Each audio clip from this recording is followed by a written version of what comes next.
name is Diego Bolanos, and this is 60 Minutes. In the continuing effort to find an alternative energy source that is both economically viable and environmentally friendly, hydraulic fracking has emerged as one of the most prevalent and controversial. According to the many drilling companies that harvest the natural gas via hydraulic fracking, the U.S. sits on a virtual ocean of untapped natural gas reserves. If proved to be true, the economic and political implications would impact the U.S. at international and domestic levels. One such advantage would be a reduction in dependency on foreign oil and the importing of natural gas from countries that are often unstable. On a political level, that puts the U.S. in position where it is less susceptible to countries leveraging those energy sources against us. Along those lines, hydraulic fracking companies not only push the fact that not having to import oil and natural gas from countries overseas helps the nation save money. It also provides jobs for people here at home. The hydraulic fracking process is a highly specialized form of drilling that utilizes tons of equipment, many storage units, and trained operators, creating upwards of 600,000 jobs across the nation and driving large economic growth in what were once poor rural areas for people living there, and in some cases, turning some into millionaires. That's where the controversy lies. Stories of the people benefiting financially from fracking are now the ones who are suffering from it. Reports of contaminated water and the resulting health problems attributed to it have been making headlines, and what once was considered a formidable alternative is now being fought against. We started our look into fracking by visiting the sleepy town of Prosperity, Illinois. There, we met with community leader Ron Swanson to hear his story. Thank you for meeting with us, Ron. Tell us your story. Well, for the town of Prosperity, it was like a gift from God. We're not a big town, just about 2,000 people, and most of our community members are rural farmers working all day just to make ends meet. We held forums and meetings with the company representatives, and we were told natural gas is the future of America. Looking back at it, it felt like all the answers they were giving us and all the speeches, they were just ripped straight from a 1940s war poster. It burns cleaner. Break our dependence from foreign oil. Stop supporting terrorists. And it was all on top of pictures of smiling children and waving American flags. It was really cheesy, and now that I think about it, it was kind of fake. So you were lied to? I wouldn't say lied to as much as I would say deceived. Most importantly, in the beginning, we were promised jobs and money, and we did see a level of economic growth and prosperity that we hadn't seen for a really long time. Men and women were going back to work.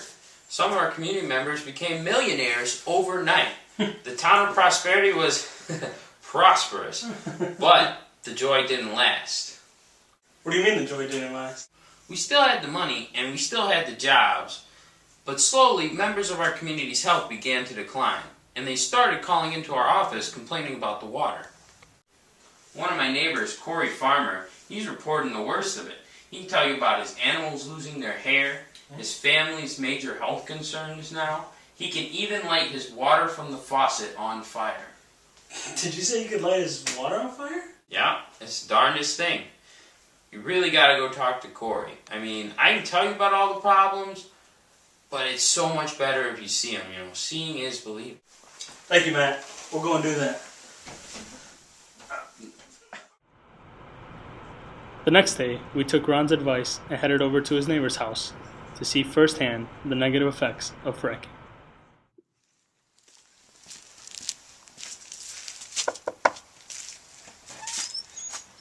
Corey? Oh.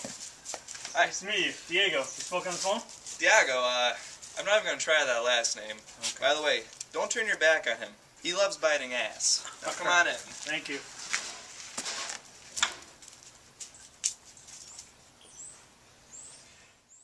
So tell me, Corey, how's fracking affected you? Well, I didn't notice anything right away, except that my water started tasting a little funny. After a while, I had it checked out, and it turns out that my water source contained high levels of chemicals that I could not identify, and methane. After just a little research, it turned out that the chemicals found in my water were chemicals that were widely used in the fracking process, and the methane levels were 17 times higher than normal. I was shocked and angry. This is my water supply. I use this to drink. My family uses this to drink. I use it to clean. I use it to bathe in, for Christ's sake. Then I called the drilling company and had them come out and test my water. When they came back with the results, they said that there was nothing wrong with the water, so I offered them the water. Oh, wow. This is from your faucet? Yes, sir. And they refused to drink it when I offered them. Yeah, I would too. So I said, I thought you said this water was safe, so why don't you want to drink it? They just denied, and they told me this water was fine. That's when I decided to take them to court because they weren't going to help me without outside intervention. So you took them to court? We took them to court, and the judge agreed with me after I laid down the facts and showed them the test results. And now there's an injunction that the drilling company has to provide me with clean water. About every 2 weeks I get a delivery of 500 gallons of water. Even so, my family and I are still suffering from the effects of the contaminated water since we acted after the fact. I was getting headaches that kept me from work, and now they're not as bad. My wife is bedridden with aches and pains, and now she's feeling much better. Even my poor dog, who has bald spots as a result of drinking that water, has had his hair growing back, slowly but surely though. Even now I think there is still some permanent damage because neither me nor my wife can taste as well. Food for us has now become all about the texture. Why then, if my water is safe to drink, are they delivering water to my house? And why are these ailments that were affecting me and mine gotten better since we've started been drinking the clean water? So why exactly are these things happening to these communities? We consulted with some experts to get some answers. Dr. Charles Barnes, Dr. Brock Hardwell, thank you for joining us today. Happy to be here. Yes, thanks for having us. Dr. Hardwell, I'll start with you. From a geologist standpoint, what exactly are the harmful effects of fracking? Okay, well, what we have here is essentially a process which sets off a dangerous chain of events that causes problems directly and indirectly. First you have this drill, and it penetrates the earth at a depth of 2 miles in an effort to basically release the natural gas from a rock formation known as shale. Shale is a fine-grained sedimentary rock that has natural gases trapped in it due to insufficient permeability. To extract the gas from the shale, you literally have to force this toxic mixture of sand and chemicals like isopropanol, magnesium peroxide, formic acid, through the pores of the shale to then have the gas be released and funneled up to be sold. The consequences of such a violent process have shown up around the country. In Ohio, a few seismologists conducted a peer-reviewed study that uncovered a direct link to 190 small-scale earthquakes below a drilled well. Although those earthquakes were relatively small in scale, the potential that those small ones could lead to bigger ones exists. And it's not just in Ohio. Texas, New Mexico, Colorado also have shown similar signs of the negative effects of hydraulic drilling. The fact that hydraulic drilling causes permanent alterations to the earth can't be ignored. It's dangerous and irresponsible. It's a social injustice that the people living in these areas have to suffer due to immoral companies. As a watershed manager, my primary concern is to ensure that everyone within a watershed has access to clean, safe drinking water. When gas is transported back to the surface, there's a chance of methane gas leaking from the pipeline or concrete casing, which can then pollute the aquifer. But besides the dangers to our drinking water presented by natural gas, the problem can be further exacerbated by the disposal of wastewater used in the process. The industry's safest solution to wastewater disposal is to simply inject millions of gallons of the sludge back underground. So even if a well is 100% airtight and secure, the method of disposal brings the possibility of another chance to pollute the groundwater. This can come back to haunt those who live in a fracked watershed now or generations later. So a single faulty fracking well has the potential to pollute an entire watershed? Yes, that's right. For now, fracking mainly occurs in remote and sparsely populated regions of the country. If a water well, or if even a small town's drinking water is contaminated by fracking, the energy company can truck in clean water for residents. But let's say fracking gets the go-ahead in New York, which sits on top of the Marcellus and Utica Shale. These shale formations are located in upstate New York, which is home to the Catskills watershed, which provides drinking water to millions in New York City and the metro area. Upstate New York is a frontier of untapped fracking potential, so fracking wells are going to appear overnight. The wells, of course, also bring the chance of gas and disposed wastewater seeping into the Catskills watershed. Now, if an incident occurs and natural gas and fracking byproducts find their way into the drinking water, it'll simply be catastrophic for New York. Almost 20 million people in the New York metro area will have no water to drink or for sanitation. What the energy industry is proposing to us is a trade. Clean water for clean burning gas, and they want us to accept. Thank you, gentlemen, for your time. As reports of the negative effects of fracking continue to grow, groups are getting together and uniting their voices to protest against the companies who have, in their eyes, benefited at their expense. Hello and welcome everyone on behalf of the WKW TFYD. Today we'll talk about the atrocities being committed on a daily basis in our very own lands, right underneath our homes and in our land.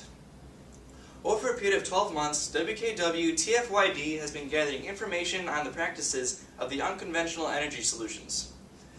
Hydraulic acid, weakness, shortness of breath, coughing, and damage to lungs. Ethylene glycol, headaches, kidney failure, and permanent nervous system damage. Benzene, anemia, leukemia, excessive bleeding, and bone marrow damage. These are merely 4 of the 600 plus chemicals used in the hydraulic fracking industry. And those were the effects of long-term exposure to only those 4 chemicals. These chemicals are not under the strict containment laws. As seen here, the companies actively employ evaporation systems to release these chemicals and other volatile organic compounds into the air and make the cleanup process cheaper. As you can see here, the sprayers are releasing recycled water with some chemicals in the water out into the open environment. The people in the area don't have a say in the matter at all. It's a social injustice on the huge scale because VOCs are caught in the wind and carried to various local communities and homes, distracting these chemicals to people without their knowledge. Not only are these chemicals blatantly distributed into the air, but they are also being slowly released into the land and thus our water supply through unregulated drilling techniques. Not only through the evaporation sprayers, but also through condensate tanks. As seen in this infrared picture, they slowly evaporate gases and VOCs. From cases across the country, we have seen water so polluted with natural gas, they are also able to light them on fire. Numerous water supply tests, all with confirmed deadly levels of contamination by numerous chemicals used in the fracking process. What we can do to stop this. End fracking. Plain and simple, we can't continue this frontier economic anymore. The only way to fix it is immediate change. What's the best way to stop dependence on foreign oil and reduce emission and keep our drinking water clean? Stop using it. Natural gas is the only solution, is not the only solution and is the last cigarette in our pack of fossil fuel addiction. It will keep us going for one more day, but it is neither a long-term or sustainable solution. Thank you for coming.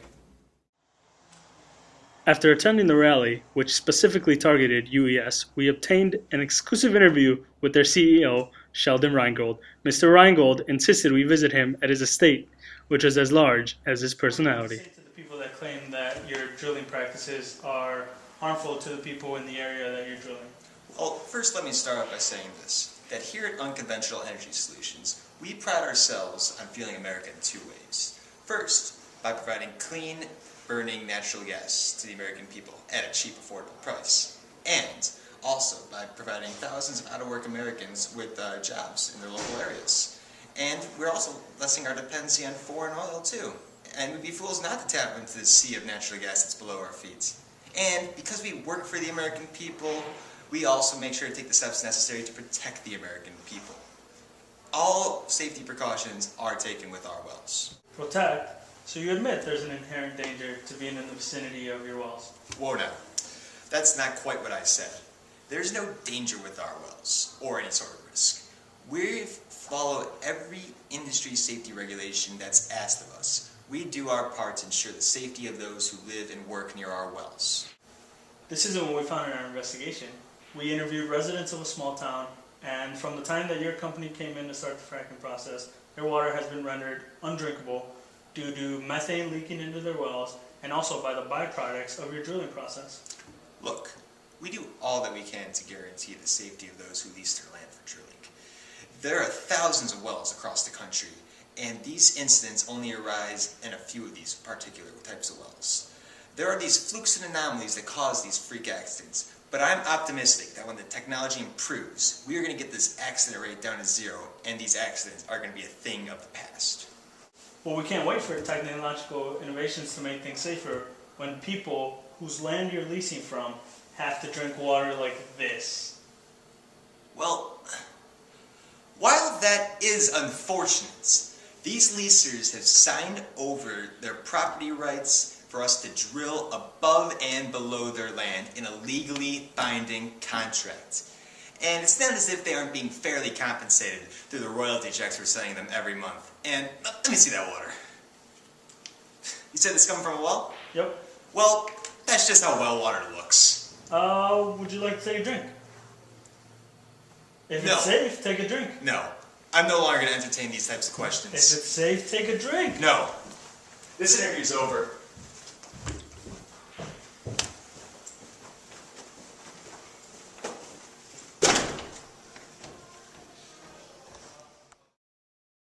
Mr. Reingold cut our interview short and did not respond back when we reached out to his office for comment.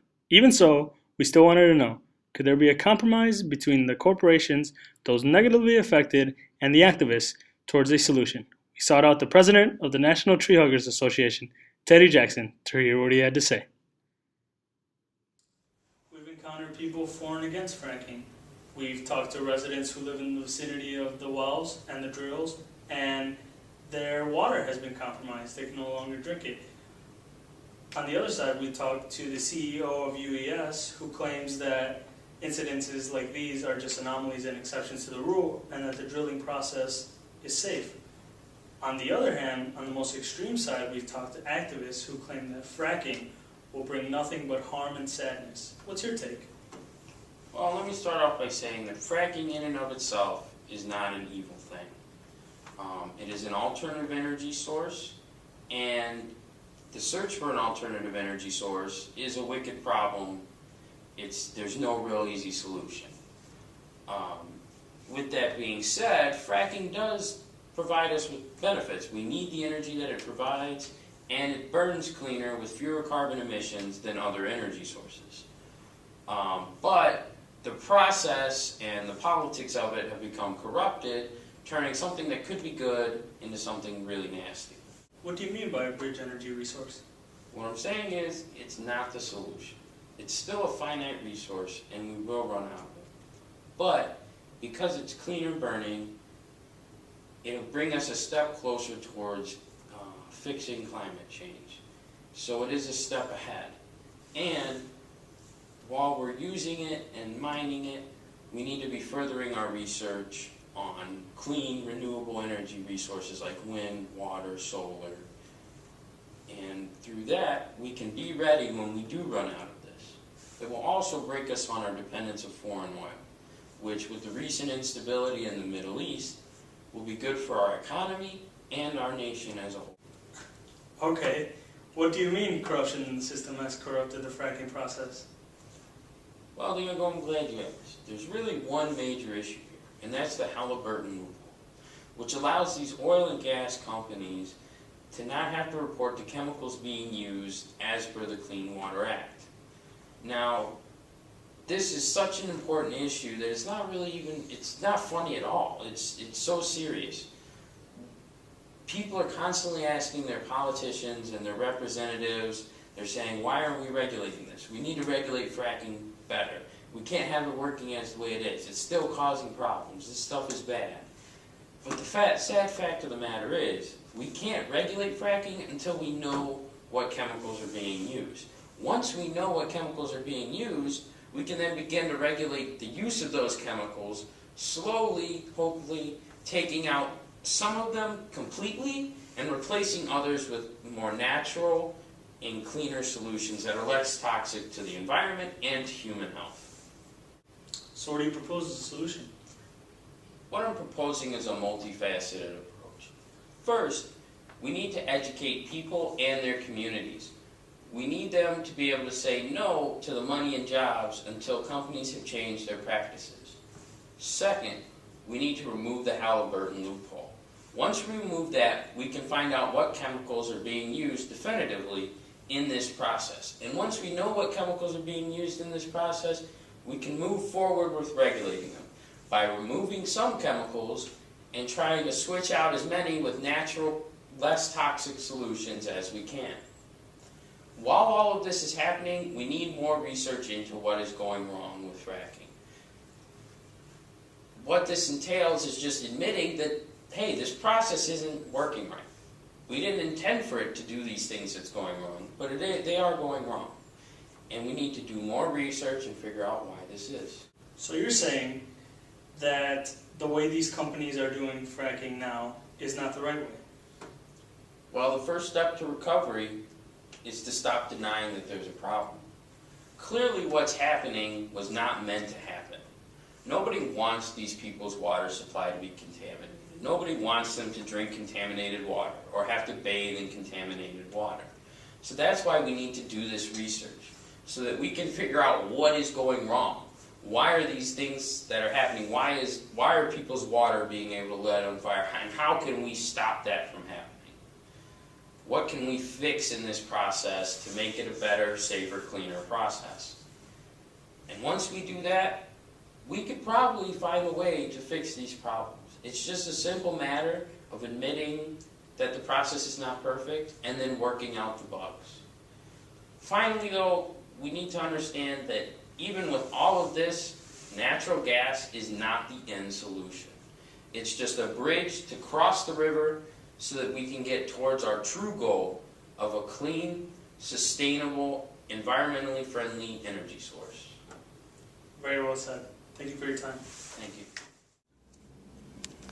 The definitive number of hydraulic fractured wells in the U.S. is unknown, but it is estimated to be between 30,000 and 40,000 and is expected to increase from there.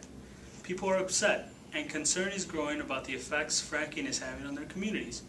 What remains to be seen is if people will continue to accept the gas company's money, or if an increase in awareness will unite concerned parties and promote positive change in the gas company's ethical practices, political policy, and the regulation on the fracking process. The true question is, how much is our future worth?